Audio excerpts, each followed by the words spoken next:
నేటి కథాసౌధం. అర్దణా రాజు. పాటలీపుత్ర నగరంలో ఒక పేదవాడు ఉండేవాడు. వాడు నీళ్లు మోసి జీవితం వెళ్ళబుచ్చుతుండేవాడు. వాడి నివాసం నగరపు ఉత్తర ద్వారం వద్ద. ఆ నగరంలోనే దక్షిణ ద్వారానికి సమీపంలో ఒక స్త్రీ ఉండేది. ఆమె కూడా నీళ్ల బిందెలు మోసి జీవయాత్ర గడుపుతూ ఉండేది. వీరిద్దరికీ స్నేహం కుదిరింది. పెళ్లి కూడా అయ్యింది. పెళ్లి చేసుకున్నప్పటికీ ఇద్దరూ నగరం చెరొక మూల పని చేసుకుంటూ ఉండటం వల్ల తరచుగా ఒకరినొకరు కలుసుకునేవారు కారు. ఒకరోజు ఏదో పండగ వచ్చింది. నీళ్లు మోసేవాడు ఆనాడు తన పని త్వరగా ముగించుకొని దక్షిణ ద్వారం దగ్గర ఉండే తన భార్యను చూడబోయాడు. ఇవాళ పండగ రోజు, అందరూ పండగ చేసుకుంటున్నారు, మనం మాత్రం చేసుకోవద్దా? నా దగ్గర అర్దణ ఉన్నది, నీ దగ్గర ఏమాత్రం ఉన్నది అని భార్య తన భర్తను అడిగింది. నా దగ్గర కూడా అర్దణ ఉంది, దాన్ని ఉత్తర ద్వారం సమీపంలో ఉన్న గోడలో ఇటుకల సందున దాచిపెట్టాను. కానీ అనాథ మనం పండగ ఎలా చేసుకుంటాం అన్నాడు భర్త. ఒక కాని పెట్టి పూలు కొందాం, ఇంకో కానికి చందనం కొందాం, మిగిలిన అర్దణతో పాయసం కాచుకు తాగుదాం అన్నది భార్య. ఈ మాటకు నీళ్లు మోసేవాడు పరవశుడైపోయాడు.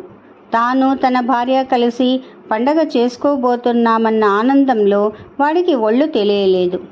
నువ్వు ఇక్కడే ఉండు, నేను ఇప్పుడే ఉత్తర ద్వారానికి వెళ్ళి నేను దాచుకున్న అర్దణ కూడా తెస్తాను అని వాడు తన భార్యకు చెప్పి దక్షిణ ద్వారం నుంచి ఉత్తర ద్వారానికి బయలుదేరాడు. మిట్ట మధ్యాహ్నం కావస్తున్నది. నెత్తిన ఎండ మండిపోతున్నది. కానీ ఆనందంలో ఆ నీళ్లు మోసేవాడికి ఎండా తెలియలేదు, వేడి తెలియలేదు. వాడు ఉత్సాహంతో గెంతుతూ పోతున్నాడు. 2 ద్వారాలకు మధ్య మార్గంలో రాజుగారి మేడ ఉన్నది. ఆ మేడ మీద నుంచి రాజుగారు వీధిలోకి చూస్తూ నిలబడి ఉన్నాడు. ఎండను లక్ష్య పెట్టకుండా, కాళ్ళు కాలుతున్న సంగతి కూడా తెలియకుండా మహా ఉత్సాహంతో పోతున్న నీళ్లు మోసేవాడు ఆయనకు కనిపించాడు. వాణ్ణి చూసి రాజు ఆశ్చర్యపోయాడు. వాడి ఆనందానికి కారణమేమిటో తెలుసుకోవాలనిపించింది. ఆయన సేవకులను పిలిచి ఆ పాడుతూ వెళ్ళేవాడిని నా దగ్గరికి పట్టుకురండి అని ఆజ్ఞాపించాడు. భటులు వీధిలోకి వెళ్ళి నీళ్లు మోసేవాడితో, ఏయ్, నిన్ను రాజుగారు రమ్మంటున్నారు అన్నారు. నాకు రాజుగారితో ఏం పని, నేను ఆయనను ఎరగను అంటూ నీళ్లు మోసేవాడు తన దారిన తాను పోబోయాడు. రాజభటులు వాడిని పట్టుకొని బలవంతాన రాజుగారి దగ్గరికి ఈడ్చుకుపోయారు. రాజుగారి వాణ్ణి చూసి, ఏమోయ్, పైన నెత్తి కింద కాళ్ళు మాడుతున్నా లెక్క చేయకుండా ఇంత ఎండలో పడి ఎక్కడికి పోతున్నావు అని అడిగాడు. అయ్యా, నా గుండెలో ఇంతకన్నా వేడి అయిన కోరిక ఉన్న కారణం చేత నాకు ఈ బయటి ఎండ వేడి ఎంత మాత్రం తెలియటం లేదు అన్నాడు నీళ్లు మోసేవాడు.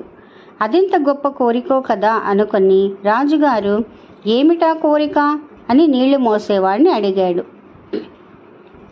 అయ్యా, ఇవాళ పండగ రోజు, నా భార్య దగ్గర అర్దణ ఉన్నది. నేను ఉత్తర ద్వారం వద్ద గోడలో ఇటుకల సందున మరొక అర్దణ దాచి ఉంచాను. 2 డబ్బులు కలిపి అణా అవుతుంది.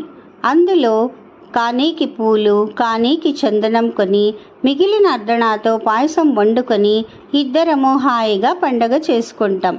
అందుకే బయలుదేరాను. నేను ఉత్తర ద్వారానికి వెళ్ళి నా అర్దణ తీసుకొని తిరిగి దక్షిణ ద్వారానికి వెళ్ళాలి. అప్పుడు పండగ చేసుకోవాలి. నా భార్య నా కోసం కాచుకొని ఉన్నది. అందుచేత నన్ను త్వరగా వెళ్ళనివ్వండి మహాప్రభో అన్నాడు నీళ్లు మోసేవాడు. ఈ మాట విని రాజు నివ్వెరపోయాడు. నడిచినంత దూరం ఇంకా నడిస్తే గాని ఉత్తర ద్వారం చేరవు, దానికి రెట్టింపు దూరం నడిస్తే గాని దక్షిణ ద్వారం చేరుకోవు. ఎందుకింత శ్రమ?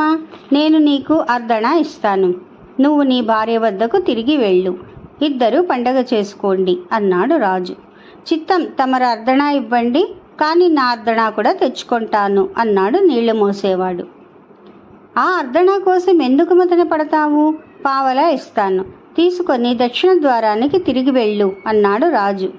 చిత్తం, పావలా ఇప్పించండి, నా అర్దణ కూడా తీసుకొని తిరిగిపోతాను అన్నాడు నీళ్లు మోసేవాడు. రాజుకు పట్టుదల వచ్చింది. ఎంత ఇస్తే వాడు ఆ అర్దణ మాట మరిచిపోతాడో చూద్దామని ఆయన వాడికి 1 రూపాయి నుంచి 1,00,000 రూపాయల దాకా ఇస్తానంటూ బేరం పెంచాడు. రాజు ఎంత ఇస్తానన్నప్పటికీ నీళ్లు మోసేవాడు తన అర్దణ తనను తీసుకోనివ్వమని రాజును బతిమాలాడు. చివరకు రాజు విసిగి, నువ్వు ఆ అర్ధణ తీసుకోకుండా ఉండేటట్లయితే సగం నగరానికి ఇప్పుడే నిన్ను రాజుని చేస్తాను, ఏమంటావు అన్నాడు. చిత్తం, అలాగే చెయ్యండి అన్నాడు నీళ్లు మోసేవాడు గత్యంతరం లేనట్టు. వెంటనే రాజు మంత్రిని పిలిపించి, వీణ్ణి సగం నగరానికి రాజుని చేస్తూ పత్రం తయారు చేయండి అన్నాడు. నగరాన్ని మంత్రి ఉత్తర దక్షిణ భాగాలుగా విభజించాడు. రాజు నీళ్లు మోసేవాడితో, నగరంలో నీకు ఏ సగం కావాలో కోరుకో, ఆ సగానికి నిన్ను రాజుగా చేస్తూ మంత్రిగారు పత్రం రాసిస్తారు అన్నాడు. చిత్తం, నాకు ఉత్తరపు సగమే ఇప్పించండి అన్నాడు నీళ్లు మోసేవాడు. ఉత్తర ద్వారం దగ్గర తాను దాచుకున్న అర్ధణా కోసమే వాడు అలా కోరుకున్నాడని అందరూ అనుకున్నారు.